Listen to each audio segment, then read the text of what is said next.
Hi there, everybody. Week one is complete, and I just wanted to talk a little bit about the games that we're on. Not a ton of commentary, and then I'll just go into predictions for week two. So I wasn't really correct on a lot of my picks there, but it's to be expected. It's week one, and it's you know terrible football, a lot of sloppy football being played by most of the teams. Um, let's just start off with the which was the first game again? I think it was Alouettes Blue Bombers, right? Um, so I talked a little bit about that in my other video because I did it late. So Alouettes won that one. Thought the Bombers were going to win at home. Um, kind of happy that they didn't win. I'd hope they can lose every game this year, but whatever. That's just being mean. Next up, we had which one was it? It doesn't matter. I won't do them in order. We had the Tiger Cats and the Stampeders.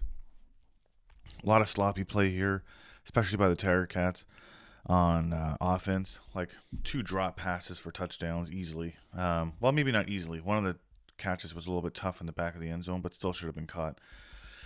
And then the other pass, I can't remember who it was to. One of the newer guys to the Tiger Cats, anyway. It was on a drive was to continue the drive. Great pass by Bo, hit him right in the hands. The guy just dropped it. So, sloppy play on defense as well. I mean, they came out flying around the ball, and then they just took their foot off the gas. And then also, special teams was a hard thing for the Tiger Cats too. A lot of stupid penalties. They started the game on offense with too many guys on the field. It's just the first game of the season, and a lot of sloppy play.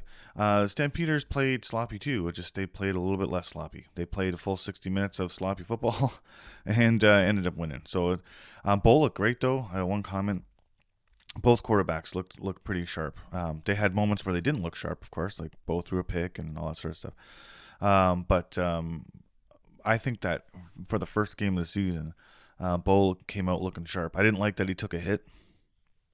As soon as he took that hit, and then they pulled him out of the game at the end of the first half to check him out for a concussion, that made me really nervous because he's great, but he's fragile. So get used to maybe seeing our backup, Powell, every once in a while. Anyways, the point is, they both look sharp, and I think that I was very encouraged to see how well Bo was throwing the ball. And then we had Lions Argos, which ended up being a pretty good game. Argos came back and won the thing, which breaks my heart a little bit because I can't stand them, especially now. Like, there's a rivalry, okay? So the rivalry is great, but I just think this team is rotten right now with everything that went on in the offseason. And I'm really hoping that they fail and have to break this team up. And I'm not saying it for the players. I'm saying it for the staff. Most of those people shouldn't be there now. We'll never know the full extent, but I just think that I've said it lots of times already. I'm not going to go into the whole thing again, but this scenario was handled very poorly by the organization, and they need an enema. Okay, they need to get rid of everybody who's in charge and start over again.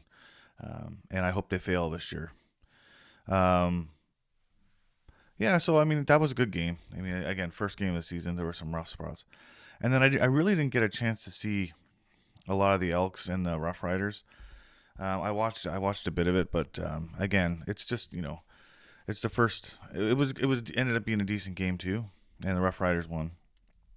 So again, I think that the Elks are showing a lot of promise, so that's good. We want to see them compete a little bit more. We want to see some fans in the stands again. We'd like to see Commonwealth full, like 60,000 people, whatever. I don't know how many people can hold, something like that. Let's get these get these folks back out to watch this team because they look good. They for a lot of the game they look pretty good. So.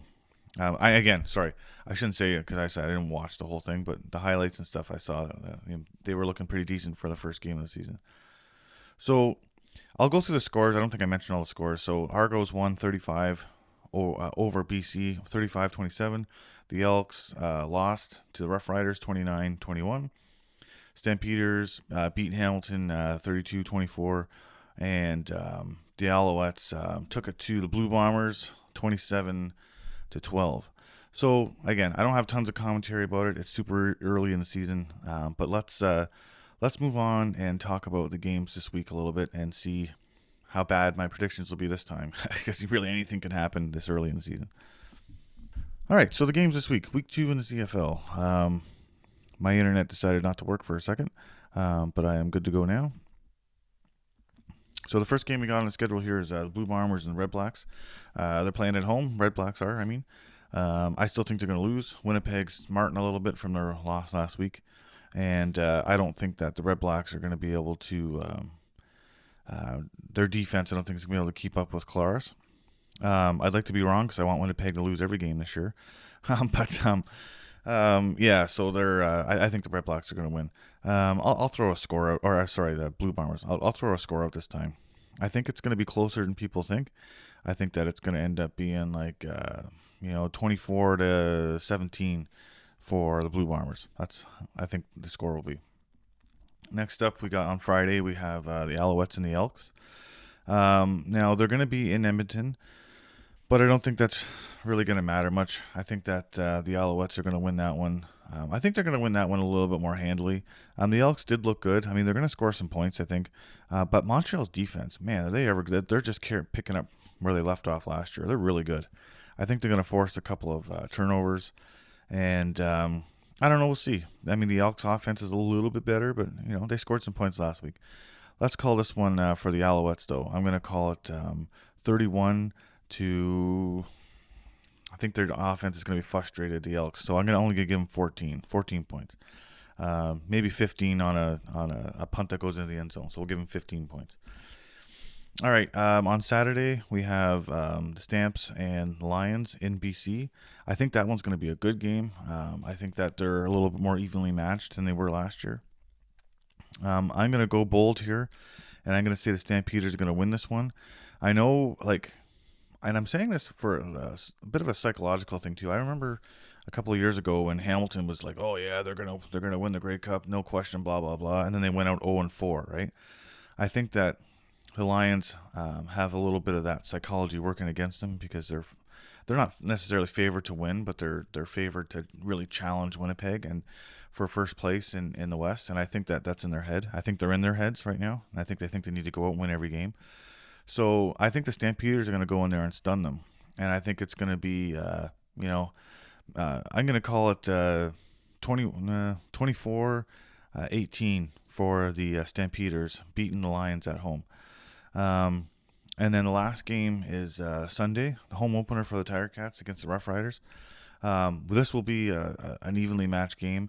I think Hamilton is on the reverse part of that psychology now. They've been there where they were touted to win, and now the power rankings, and I know it's ridiculous power rankings in the CFL at all, but especially this early. But they got Hamilton as a mid-level team, which is kind of where they are right now. They need to step up and show something. They have something to prove, put it that way. And so are the Rough Riders. Rough Riders had a bad year last year, fired their coach, brought in a bunch of new players, a new head coach from Toronto. I think that the attitude, it's a winning attitude again in Saskatchewan. They had a couple of costly errors in their game, almost blew the game.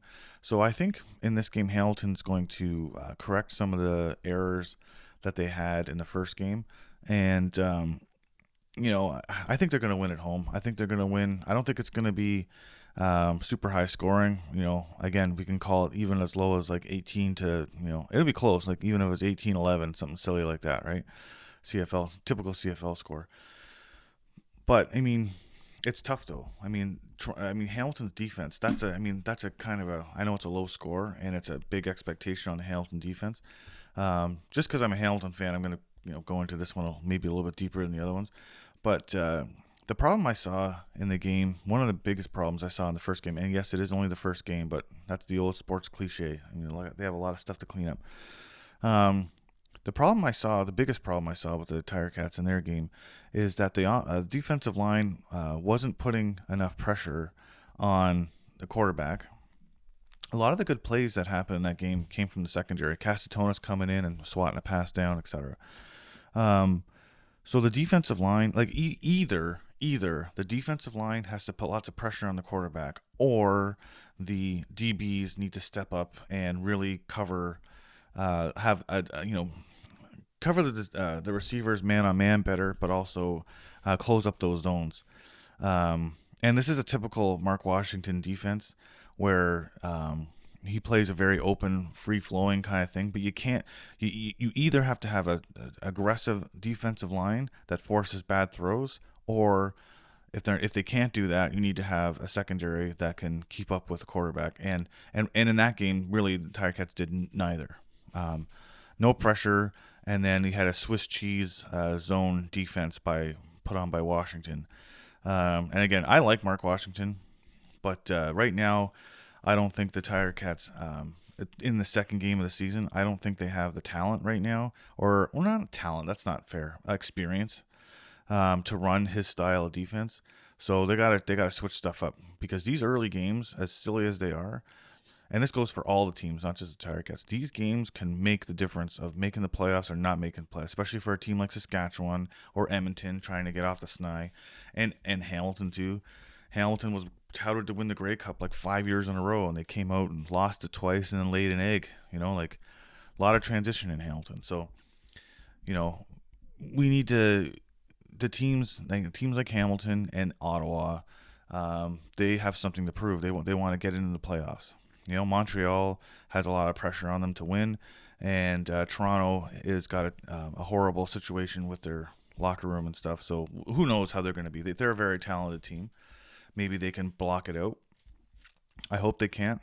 And again, it's really not for the players. I know this sounds really mean, but it's not for the players. They need to clean house. They need to clean house right from the top of their organization down to the bottom, because that kind of shit can't happen. Not in a small league, not in any league. Never mind, small league, not in any league. So let's get this stuff cleaned up, and let's make sure that this doesn't happen to any other team, or any other team allows it to happen. Anyways, I don't want to. Obviously, that's an issue that's really bothering me. I really that really it for all the hype and all the extra attention that Toronto got from TSN last year. It's bad. I mean, and for my last couple of comments here, watching the TSN broadcast too, like they didn't say anything about, like, barely anything about Kelly or Toronto, like being, oh, they're so good, they're gonna win. Like, they're not. They're like, they took a step back from that, which is nice, which means they get to pay attention to a lot of other teams. But Toronto doesn't deserve that attention right now. So, anyways, that's all I have to say about that kind of stuff. Hopefully, my predictions are a little bit better this week. So it's really a flip of the coin at this point. I don't have a lot of stats to go on, a lot of new players on teams and stuff. So we're just throwing darts at the board right now. But anyways, hopefully all the players stay healthy. I'd hate to see a team go down because of injury, and suffer because of injuries to their starting quarterback and stuff. I'm talking about you, Hamilton, especially. Anyways, have a great day, everybody. Watch the games this week, and we'll talk about it. I'll talk about it a little bit after. Right. See you.